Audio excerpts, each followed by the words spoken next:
Can you recall a time when you or somebody you know faced oppression for being a girl? Yeah, me, like, let me just tell, it's about me. I some time ago just felt like, why do I have to be a girl? It was like my grandparents, okay, they forbid me from wearing clothes that are like too revealing. Like, why does this have to happen to us? And then I just came out with a solution. I'm like, I can make them understand about the clothes and don't make such a difference.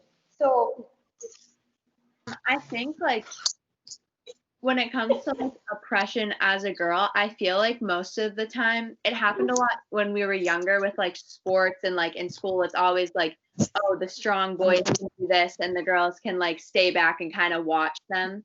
Um I feel like most of the time it's just people thinking that the boys are more capable. Oh, yeah, I mean, similar stuff, I guess, just having to be overly aware of being safe if you're out at night alone or stuff like that, just having to be more cautious, I guess. I was going to bring up the at night alone because I think that's something that's a big problem all around the world, even if you're like Ubering at night or walking alone. So things like that get very scary. What about Arlene? Do you have a specific time you might recall?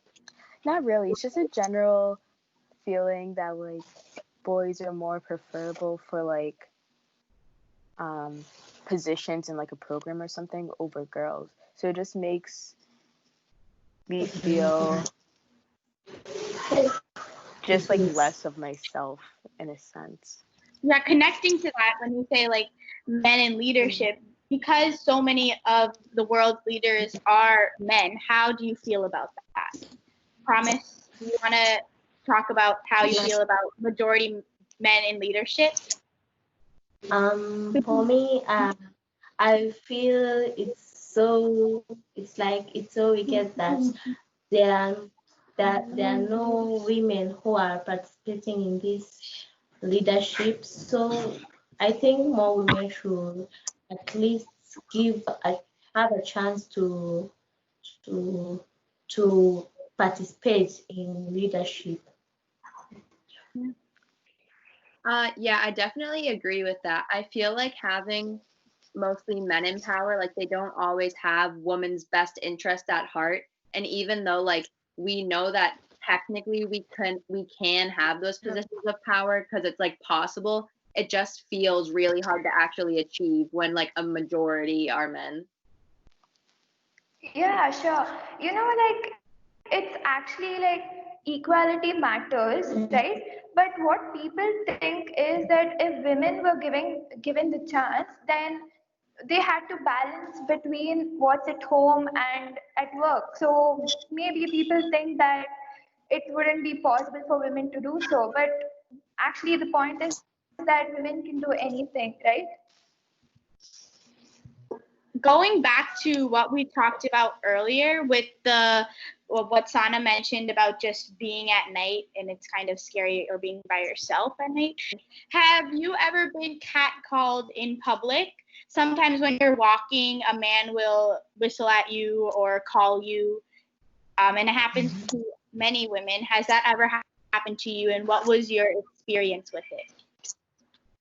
Yeah, I mean, I could go. I think, yeah, I have experienced it, and it might not be huge, but I feel like we think of it as something that wouldn't happen to us, or at least I felt. And you end up, I mean, I was reading about it, and apparently a lot of kids, young girls, experience it, and it's really small. You might just be walking in the street, and there's just some man on the side, and yeah, that's happened to me. I feel like at the time I was, and I didn't really think about it too much, but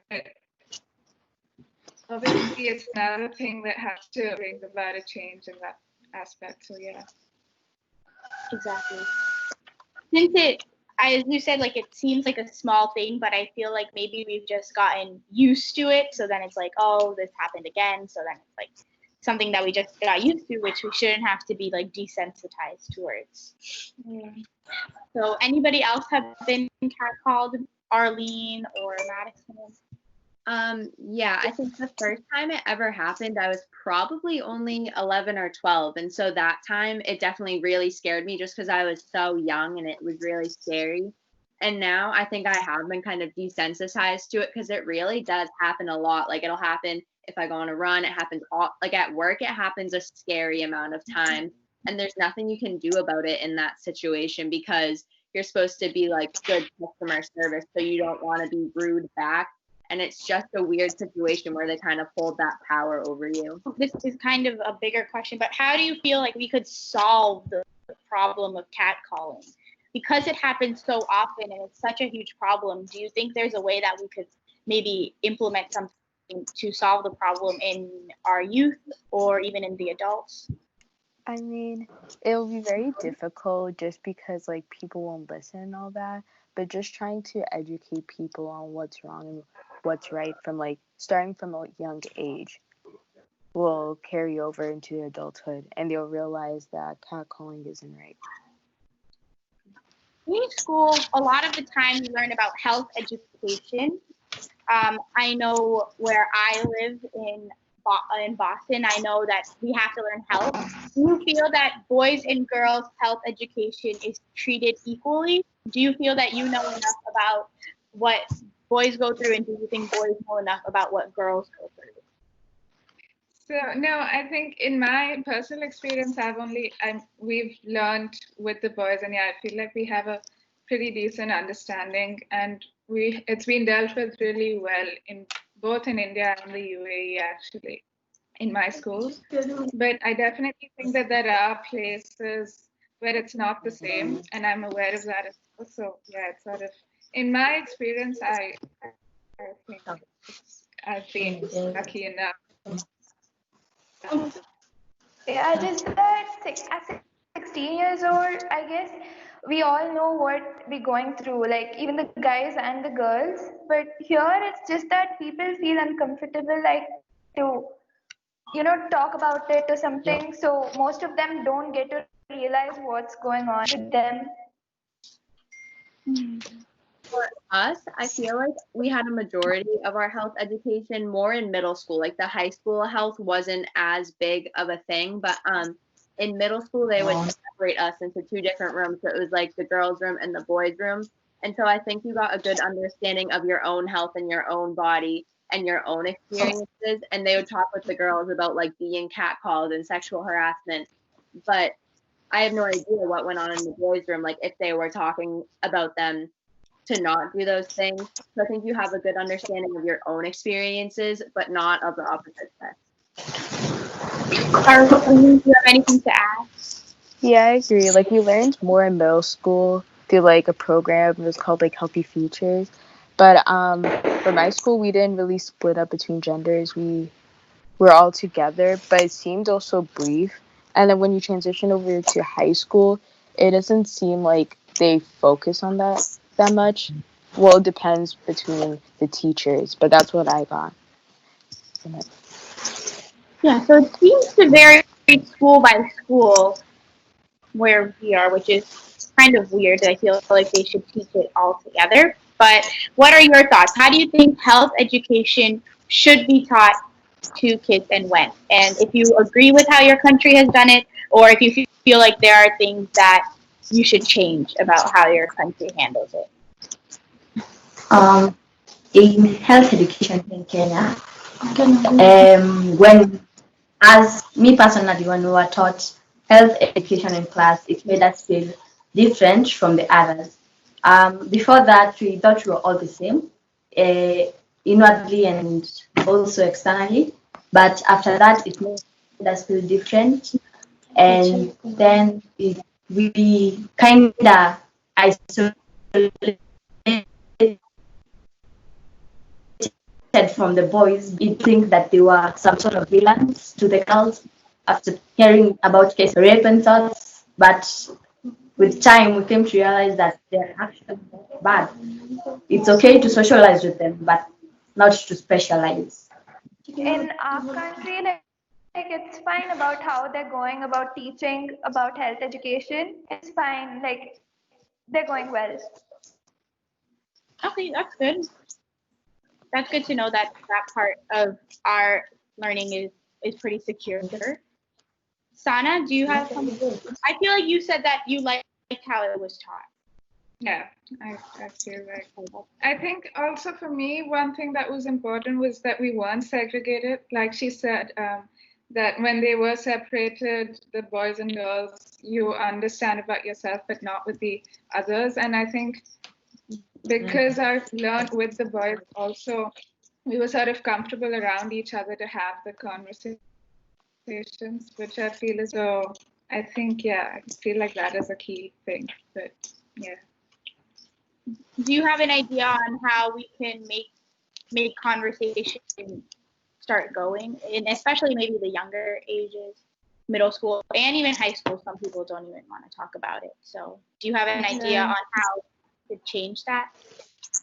I just feel like if you can start a conversation with another person, then you can build on that. But it's not as easy because I know for me, because I moved at this time, so I started learning about these things in India, and then I moved to the UAE. And over here, it's actually strange because people don't talk about it as much, even though they're majority expats from all over the world. While in we were way more comfortable with me and my friends and in class. And over here, I find it hard to begin conversations. So yeah, I know exactly how, but yeah. That is interesting. Maybe you have to start the conversation now, so it'll be up to you. Yeah. But Madison, how do you think they could change, or if they should change health education here?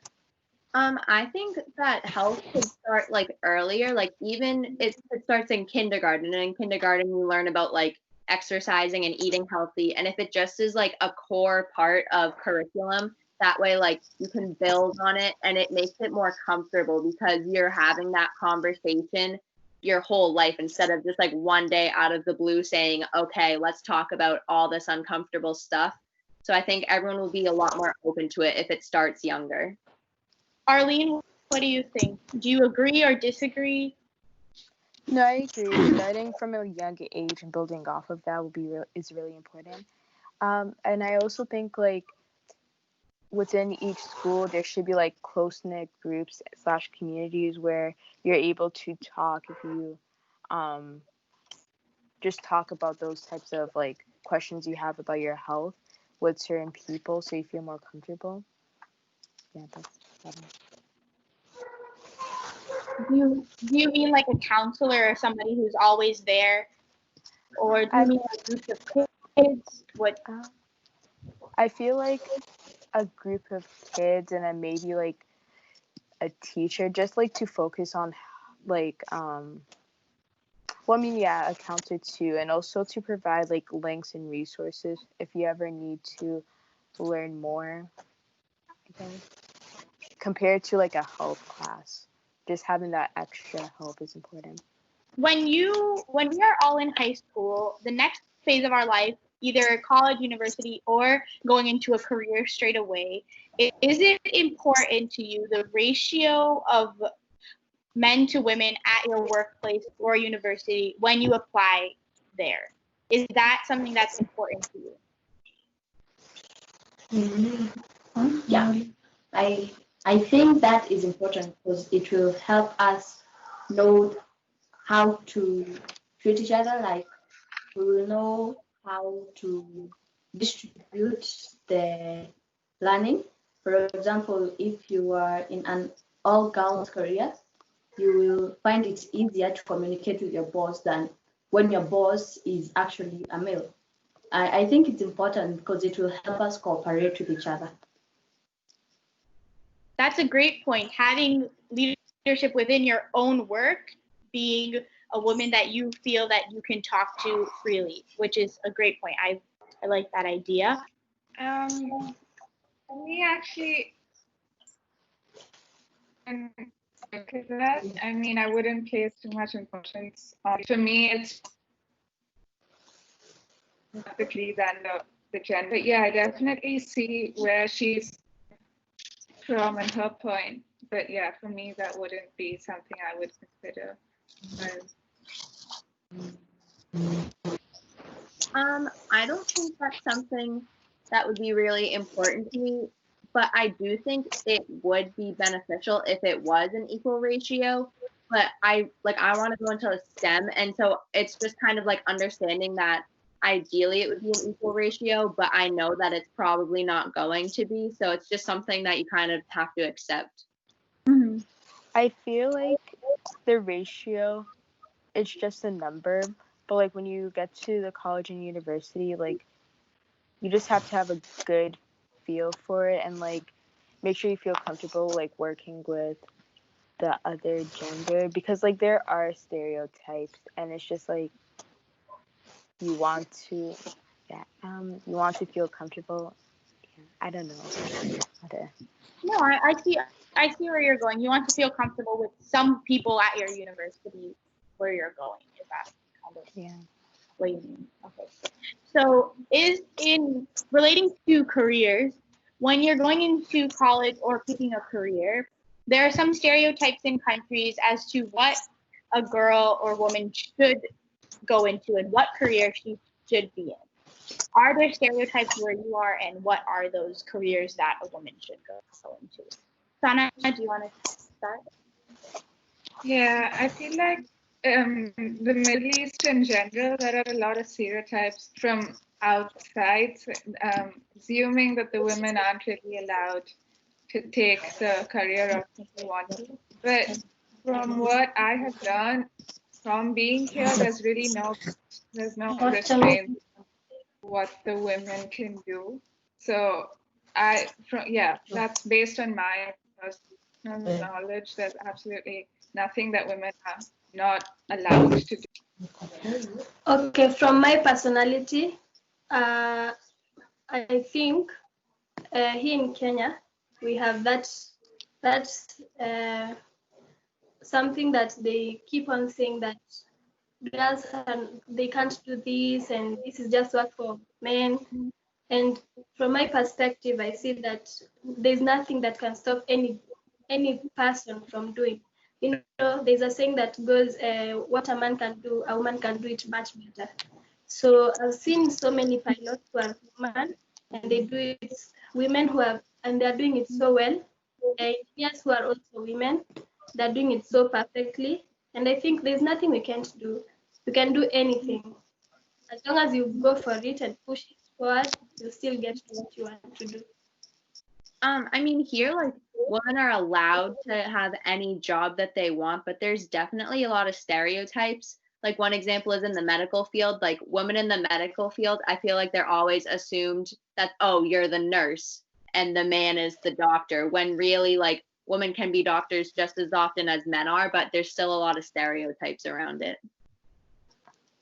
Yeah, I agree. And like as she said, women can partake in like any occupation or job, but it's just like the community has their perspective.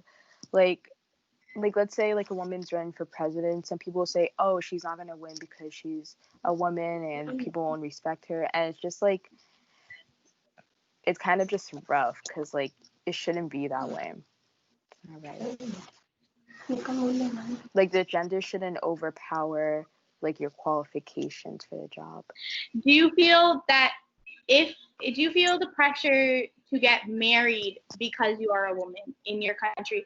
You can speak to you and your family, and then speak about your country's general atmosphere when it comes to marriage for a woman compared to the pressure of marriage for a boy. Here in Kenya, we have different communities.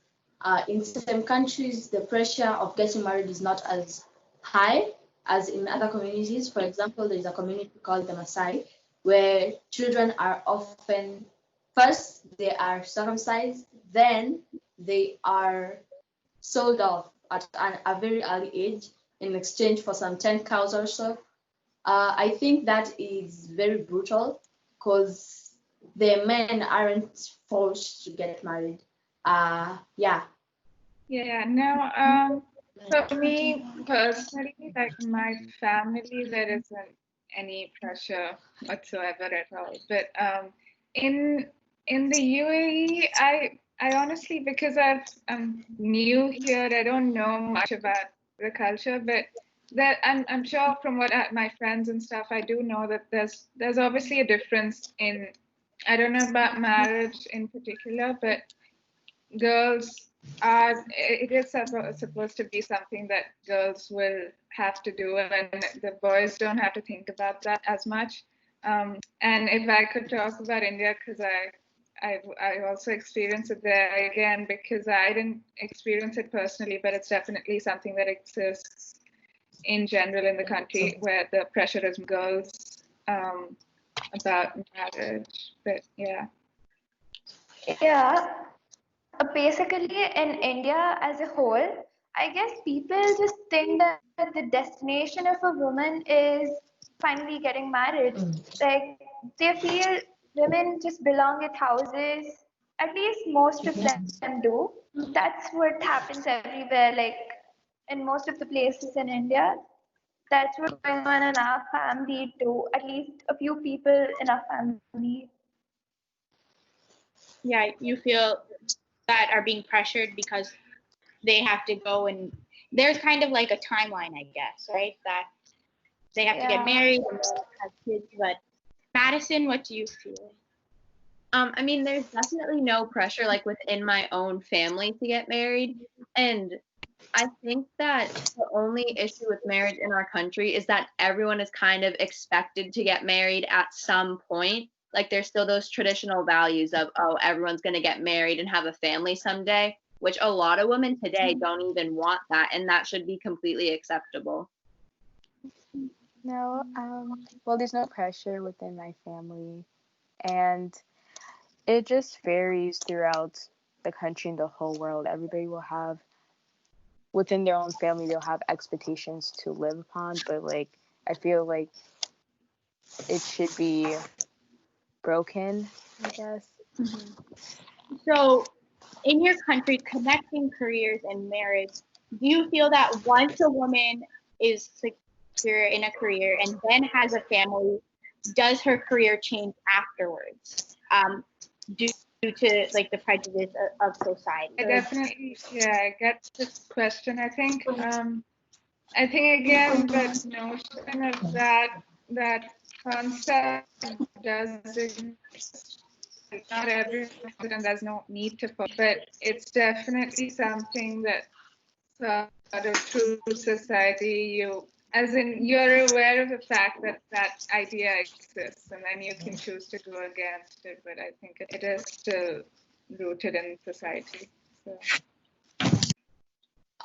Probably. In Kenya, once a woman is married and has children, she is expected to drop out of her career and look after her children and her family. That also applies to people, women who get married. It's expected by the community that after they get married, they should leave everything. They should even leave their career and their passion, everything. They should leave it behind and look after the husband and the family. But as for me, I don't think that applies. I think if you really want to do something, as in it's your dream, you should be allowed to do so, even after you get children. I think that's a great mentality. I like that.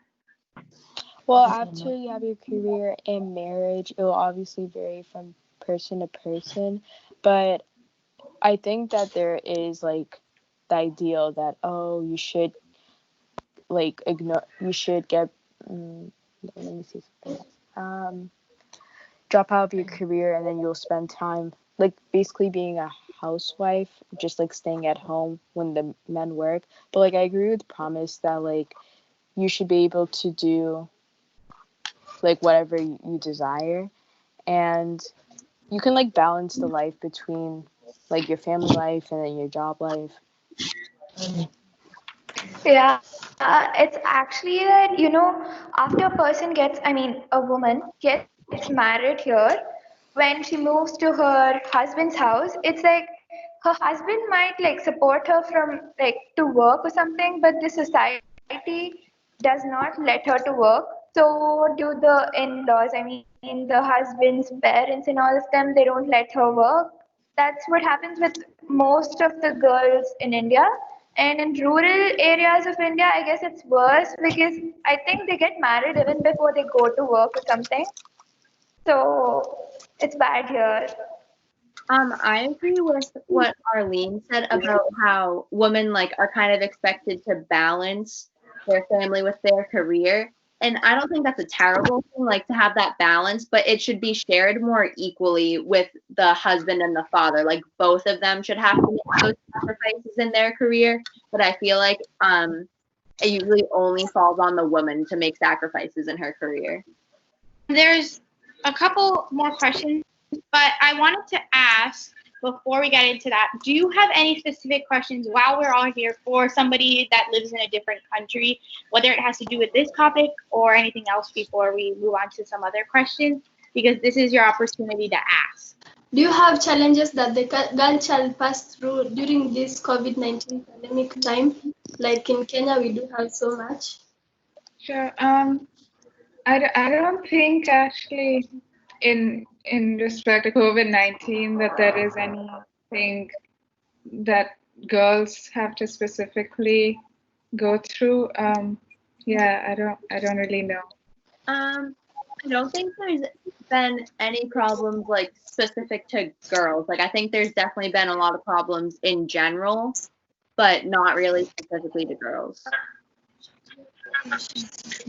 So, Promise, what are the challenges in Kenya during COVID-19 with girls? Here in Kenya, for example, like 70% of the girls in Kenya rely on free sanitary towel. So this COVID-19 pandemic has led to like a decrease in that.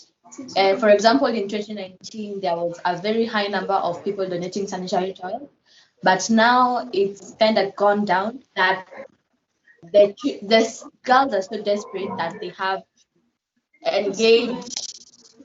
engage in early sexual activities so that they can get paid and have the money to buy sanitary towels. Another one is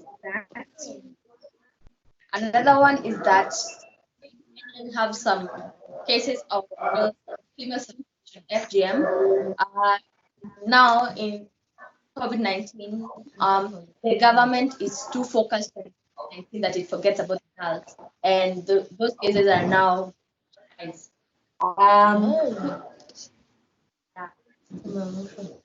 also have so many girls right now. Even as we are just here. You know, in Kenya we are still at home because have been closed, and so we are just at home.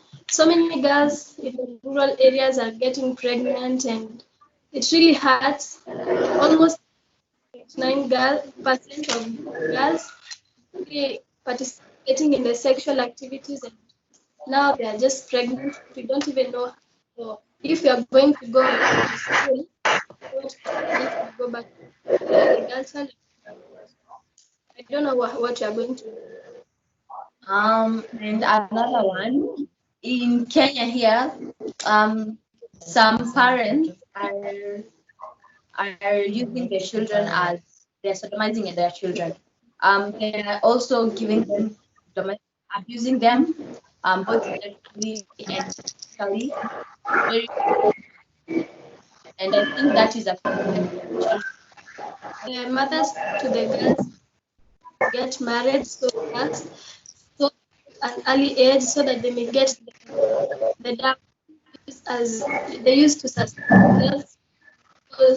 Already we have so many girls who have already been sold to the men, and they're people, mothers to children, and they're still young, and so it's a big problem.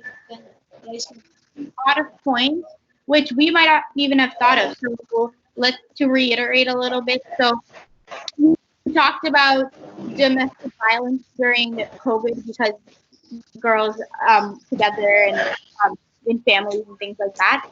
And then so you used to have free sanitary towels before COVID, and now you don't have access to sanitary towels. Well, free sanitary towels. Okay. That's super sad. And then you talked about the selling of and the idea of women getting married early.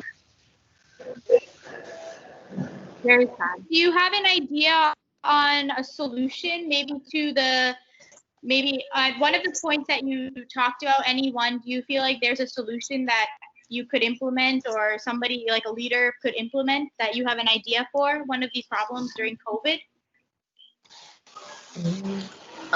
We could try and educate the public on the effects of early child marriages, and also ask the other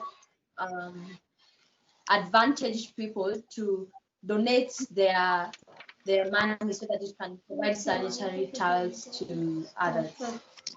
Yeah. Maybe like in a community, somebody who has access to the sanitary towel should donate so that somebody has somewhere to go to get some. Yeah. Something like that. That's a great idea.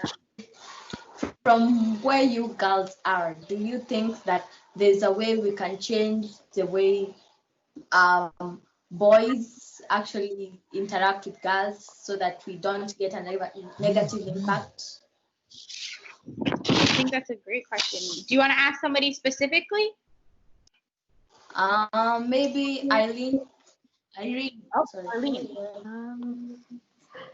It's just implementing like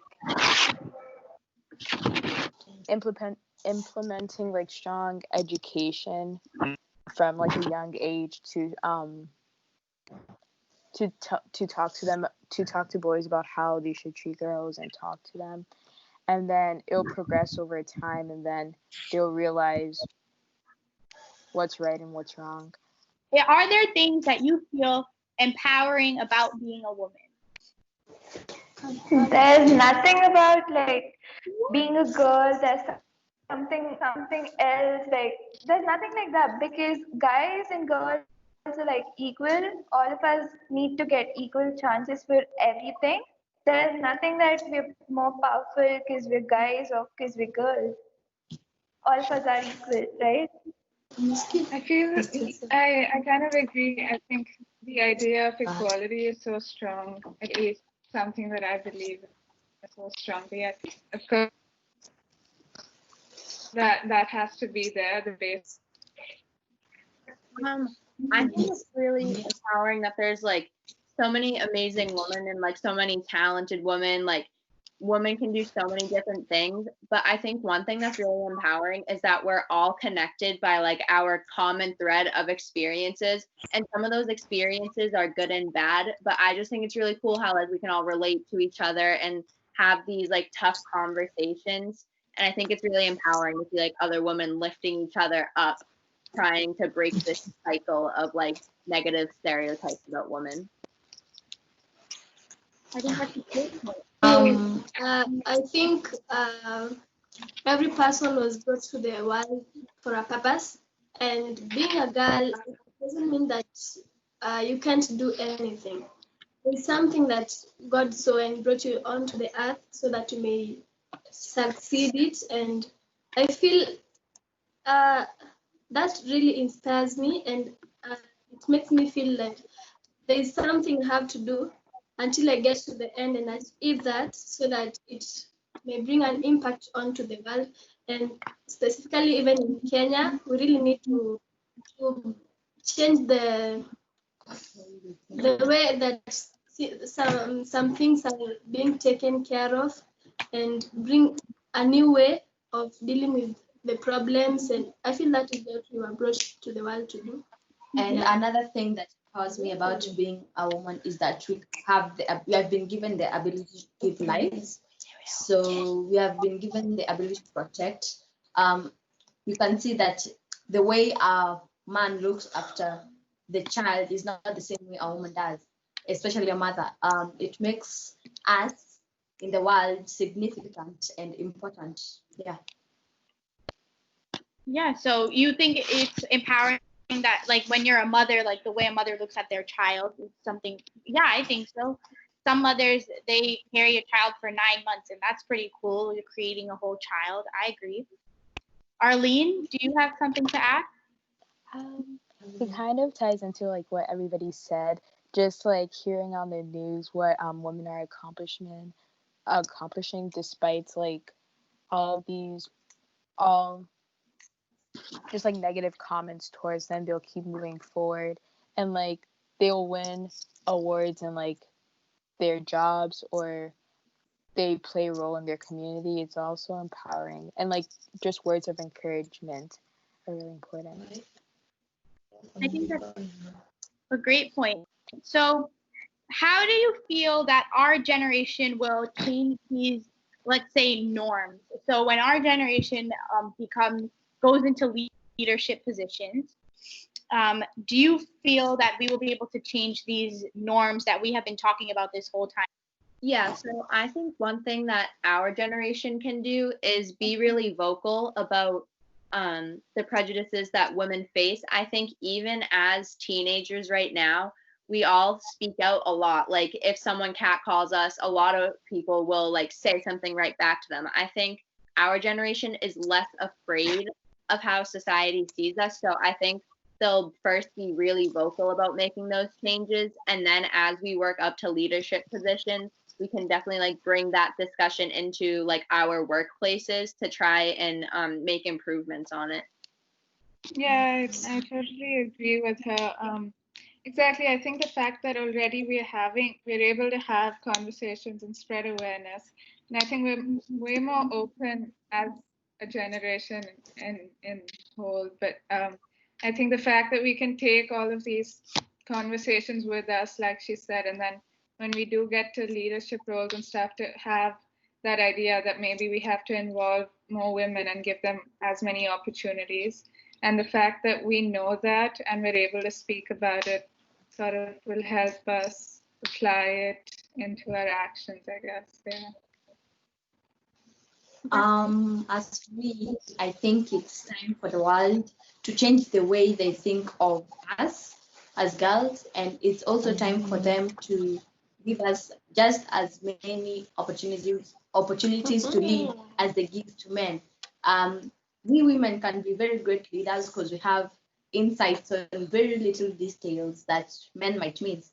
Yeah, I think it's time for the world to change the way it runs itself, and it's time for women to be given the chance. Yeah, just the fact that we can actually speak out, I guess it will take us to great opportunities. It's just that we need to speak. And I guess so. I guess we'll be on a good line.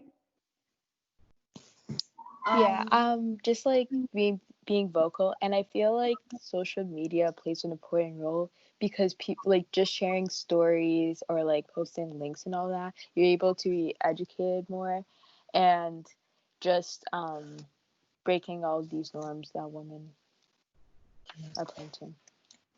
Do you know anyone that is impacting the society in a better way so that women can be heard? Okay, yeah. So does anybody know specific role models in your society that are helping girls progress in society and become equal? So Madison, do you want to start? Yeah, so one person that I love is AOC in Congress. I think she's a really great role model for all women, and I think specifically women of color, she's really a great role model for. I know that her signature look is like the red lipstick and the hoop earrings, so that she wears those to Congress so that they aren't seen as unprofessional on other women. And I just think that she's trying to do a lot of great things for our country, and she's a great person to look up to. It's a great one. Yeah, I just look up to my aunt. She's like really supportive. She's unlike everyone else in our family. She's just different. She motivates me in every step she takes. She's the one who helped me speak out. So, looking up to her. I think that's great. Sana, is there a specific role model in your life that you feel? Yeah, I mean, in my life, I feel like all the people around me, women and men, in my close circle, I've been lucky enough to have them be supportive. But as for my country, for the UAE, I do know that the leader of Dubai over here, who's very important, has played a big role in having women in the leadership positions in our council, the federation. And I was quite shocked to know that, because I feel like when we come here, I didn't expect that. But yeah, I think I've heard that he's played a huge role in empowering women of the UAE. So yeah, I think that's one. I really look up to my mom. She is very supportive to us, especially when we are down. And internationally, I really look up to Lupita Nyong'o. She is a very bold woman. There's another one. I have so many. There's the Miss Confidence. She's a very confident woman. She's actually a dwarf, but she is very confident. She speaks out for the disabled, and she makes the world see that disability is not inability. I think that's really great. I feel very hopeful that everyone here has, as you deciding to do this is great, because you are speaking and using your voice to educate others. And I feel that you guys will be great role models and are already great role models in your community. And that's great to see. So I think I will close it off and say thank you so much for doing this. I hope you learned something new about somebody else, and hopefully this inspired you to maybe implement something new in your community that will benefit people and girls in your community. And I hope you feel more empowered being a woman also, because I know a lot of times we are put down, but hopefully this maybe motivated you. Rest of the world's perspective. You think so? Yeah, maybe we'll do a part 2 and have different countries. That's a great idea.